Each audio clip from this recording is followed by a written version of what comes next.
नमस्कार दोस्तों, जय श्री कृष्ण। राधे राधे दोस्तों। सच्ची श्रद्धा से कमेंट्स में जरूर लिखें जय महालक्ष्मी, जय माता दी। दोस्तों, माँ लक्ष्मी सदैव आप पर अपनी कृपा बरसाती रहे। दोस्तों, कुछ लोगों को शास्त्रों की अहमियत के बारे में ज्यादा जानकारी नहीं होती, लेकिन पौराणिक कथाओं और कई प्रथाओं से यह से हो चुका है कि हमारे घर के भीतर ही कई ऐसे संकेत छुपे होते हैं जिनके बारे में जानना हमारे लिए अति आवश्यक है। यह संकेत आपके जीवन को पूरी तरह से बदल कर रख सकते हैं, राजा को रंक और रंक को राजा बना सकते हैं। ज्योतिष के अनुसार जब दरिद्रता और गरीबी आप पर हावी होने लगती है तो आपके घर की कई चीज इशारा करने लगती है। आज हम आपको बताएंगे क्या आपके घर में गरीबी आने का संकेत आपको कैसे मिलता है। दोस्तों, वास्तुशास्त्र को आमतौर पर दिशाओं का विज्ञान माना जाता है। कई बार घर की छोटी छोटी बातें जो सामान्य लगती हैं वो सफलता में रुकावट बन जाती है। जैसे अगर घर में कोई परेशानी दस्तक देने वाली होती है तो उसका सीधा असर घर में लगे तुलसी के पौधे पर पार्टी दी देता है। तुलसी का पौधा पूरी तरह से सूख जाता है। तो दोस्तों, चलते हैं और सुनते हैं गुरुजी से कि वो क्या कहते हैं। इसके बारे में आप सभी को एक बार फिर से स्वागत है, जिससे घर में मुसीबत और दरिद्रता आने का सबसे बड़ा संकेत मिलता है। सिर्फ तुलसी ही नहीं, बल्कि घर में लगे अन्य पेड़ पौधे भी हमेशा हरे भरे रहने चाहिए। दोस्तों, इस बात का भी ख्याल रखें कि मासिक धर्म के दौरान कभी भी महिलाओं को पेड़ पौधों में पानी नहीं देना चाहिए।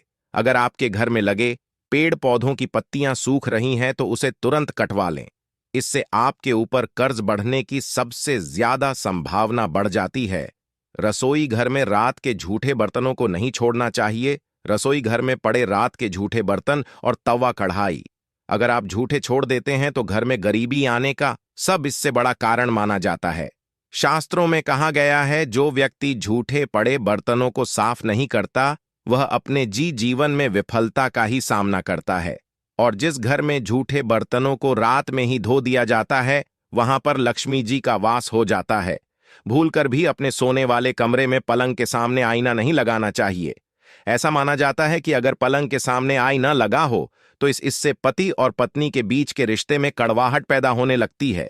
इतना ही नहीं, इससे घर की आर्थिक स्थिति पर बुरा प्रभाव पड़ता है। इसके अलावा कमरे के बीचों बीच पलंग रखने से भी बचना आपको चाहिए। इससे व्यक्ति थका थका और तनाव से घिरा रहता है।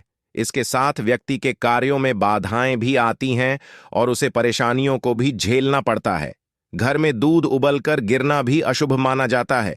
इससे अचानक आपके ऊपर पैसों का खर्च बढ़ सकता है।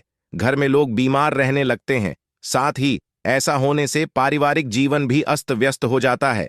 इसीलिए आगे से इस बात का जरूर ध्यान रखना चाहिए और घर में उबलते हुए दूध को गिरने से बचाएं। कुछ लोग अक्सर अपने घरों में बाथरूम के दरवाजे को खुला छोड़ देते हैं, लेकिन यह गलती आपके लिए काफी भारी पड़ सकती है।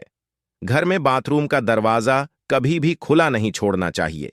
बाथरूम का इस्तेमाल करने के बाद दरवाजा बंद करें। दरवाजा खुला रहने से घर में नकारात्मक ऊर्जा बनी रहती है और दरिद्रता का वास होता है। अगर आप घर से बाहर जाएं और आपको लौटते समय घर के बाहर छिपकली के दर्शन हो जाएं तो इसे शुभ माना नहीं जाता। घर के दरवाजे पर छिपकली के दर्शन होने से आपका बुरा वक्त शुरू हो जाता है। कैसे में आपको बुरे वक्त के लिए स्वयं को तैयार रखना चाहिए और हिम्मत से काम लेना चाहिए। अगर आपने कोई नया घर लिया है और उसमें मरी हुई छिपकली मिल जाए तो आपके ग्राहक प्रवेश से पहले आपको पूजा हवन इत्यादि जरूर करवा लेना चाहिए। अगर आप ऐसा नहीं करते हैं तो उस घर में रहने वाले व्यक्ति की तरक्की कभी भी नहीं हो सकती। दोस्तों, घर में देवी देवताओं की तस्वीर कभी आमने सामने नहीं लगानी चाहिए। यह वास्तु दोष घर में कल है और विभिन्न तरह की परेशानियों को जन्म देता है। इसीलिए इस बात को हमेशा ध्यान में रखें और गलती करने से बचें। दोस्तों, घर छोटा हो या बड़ा, वो साफ सुथरा अवश्य होना चाहिए, क्योंकि स्वच्छ घर में ही मां लक्ष्मी और देवी देवताओं का वास होता है। स्वच्छ घर में रहने वाला परिवार ही हमेशा सुखी और समृद्ध रहता है। साफ सफाई की दृष्टि से झाड़ू एक महत्वपूर्ण भूमिका निभाता है। उसका प्रभाव वास्तुशास्त्र के हिसाब से घर और घर में रहने वाले लोगों के जीवन पर भी पड़ता है। घर की स्वच्छता को बनाए रखने में झाड़ू का उचित प्रयोग महत्वपूर्ण है। घर में किसी मेहमान का आगमन हो या त्योहार हो, उनके आने से पूर्व घर में झाड़ू से घर की सफाई की जाती है। स्वच्छ घर ही सुंदर लगता है। झाड़ू लगाना जितना जरूरी होता है, उतना ही झाड़ू का रखरखाव भी जरूरी है। झाड़ू कब और कैसे लगाना चाहिए, झाड़ू कहाँ और कैसे रखनी चाहिए, जादू किस दिन आपको खरीदना चाहिए, किस दिन घर से बाहर करना चाहिए, वास्तुशास्त्र के अनुसार झाड़ू के प्रयोग से संबंधित कुछ नियम बताए गए हैं, जिससे घर की आर्थिक स्थिति और लोगों के जीवन पर प्रभाव पड़ता है। इन नियमों का पालन करके घर में उत्पन्न सभी प्रकार के दोष और घर में रहने वाले लोगों पर आए संकट को दूर किया जा सकता है। झाड़ू से संबंधित कुछ महत्वपूर्ण बातें हैं जो वास्तुशास्त्र के अनुसार शुभ मानी जाती है कि झाड़ू लक्ष्मी जी का प्रतीक माना जाता है। 8 है झाड़ू से संबंधित बातें। हमारे जीवन में लक्ष्मी की कृपा का भागीदार बनती है।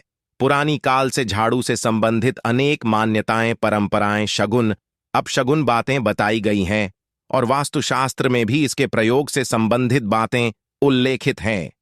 पहली बात, नहीं, झाड़ू खरीदने का शुभ दिन कौन सा है, तो आपको बता दें कि वास्तुशास्त्र के अनुसार नई झाड़ू मंगलवार, शनिवार और रविवार के दिन खरीदना शुभ माना जाता है। अगर घर में झाड़ू पुराना हो गया है या टूटा हुआ है, उसे तुरंत घर से निकाल देना चाहिए। उसके स्थान पर शनिवार को नया झाड़ू लगाना शुभ माना जाता है। इससे घर के दोष दूर रहते हैं। लेकिन अगर किसी परेशानी की दशा आभारी है, तो झाड़ू किसी अन्य शुभ दिन खरीदना चाहिए।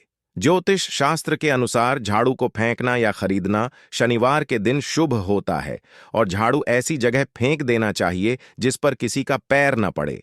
शाम से पहले ही नया झाड़ू खरीद लेना चाहिए। उसके बाद झाड़ू खरीदना शुभ माना जाता है। दूसरी बात, झाड़ू रखने के नियम। वास्तुशास्त्र के अनुसार झाड़ू को सही रूप से रखना शुभ संकेत देता है। पुराणों में लिखा गया है कि जो स्थान साफ नहीं होता, उस स्थान पर मां लक्ष्मी वास नहीं करती। घर की साफ सफाई जरूरी होती है और झाड़ू को सही स्थान पर और सही तरीके से रखना भी जरूरी होता है। झाड़ू को हमेशा सुलाकर रखना चाहिए और इसे साफ जगह पर रखना चाहिए, जहां पर बाहर से आने वाले लोगों की बुरी नजर न पड़े। ऐसा करने पर नकारात्मक ऊर्जा घर में प्रवेश नहीं कर पाती और महान लक्ष्मी का आगमन होता है।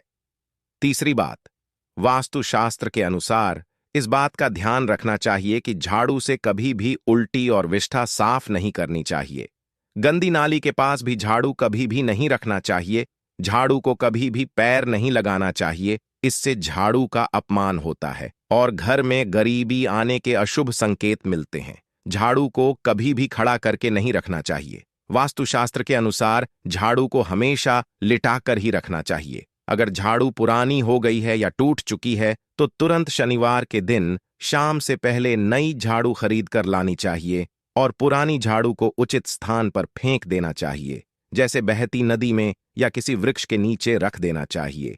5 भी बाद, वास्तुशास्त्र के अनुसार झाड़ू लक्ष्मी का प्रतीक होती है। 8 में, झाड़ू से किसी पशु, पक्षी या किसी भी व्यक्ति को मारना नहीं चाहिए। यह अशुभ कहलाता है। इससे मां लक्ष्मी नाराज हो जाती है। 6ठी बात, झाड़ू नहीं लगाना चाहिए। वास्तुशास्त्र के अनुसार किसी मेहमान के जाने के बाद तुरंत झाड़ू नहीं लगाना चाहिए। यह अशुभ संकेत देता है। मेहमान के जाने के बाद थोड़ा रुककर ही झाड़ू लगाने चाहिए। कहीं यात्रा पर जाना हो तो भी इस बात का ध्यान रखें कि यात्रा पर जाने से तुरंत पहले झाड़ू न लगाएं। 7वीं बात, झाड़ू का दान। वास्तुशास्त्र के अनुसार मंदिर में शुभ मुहूर्त देखकर मैं किसी शुभ अवसर पर झाड़ू का दान करना शुभ माना जाता है। दान धर्म शास्त्रों में शुभ होता है, जो धन सुख समृद्धि में सहायक होता है। झाड़ू का दान करने से मां लक्ष्मी की कृपा प्राप्त होती है। 8वीं बात, झाड़ू के प्रयोग से पहले झाड़ू में सफेद या लाल रंग का धागा बांध दें। इससे घर की नकारात्मक ऊर्जा नष्ट होती है और घर में सुख समृद्धि के शुभ संकेत मिलते हैं। आर्थिक दशा में सुधार होता है और धन संपदा का संचार होता है। सूर्योदय के समय जब सूर्य देव जी का प्रकाश घर में प्रवेश करता है, घर में सूर्य की रोशनी से उजाला होता है, तब झाड़ लगाना सर्वोत्तम माना गया है। उस समय सकारात्मक ऊर्जा घर में प्रवेश करती है और नकारात्मक ऊर्जा को नष्ट कर देती है। शाम होने से पहले घर में साफ सफाई करना बहुत ही ज्यादा शुभ माना जाता है। शाम होने के बाद घर में झाड़ू लगाना अशुभ माना जाता है। तो दोस्तों, आपको ये वीडियो कैसा लगा, हमें कमेंट में जरूर बताएं। इस वीडियो को लाइक करें, अपने दोस्तों के साथ शेयर करें और हमें सब्सक्राइब करना न भूलें। और हाँ, इस वीडियो से कोई भी सवाल है तो आप कमेंट बॉक्स में जरूर लिखें, और आपके पास कोई भी सवाल नहीं तो ये लिखे, क्योंकि ये लिखने से वीडियो बनाने का मोटिवेशन मिलता है।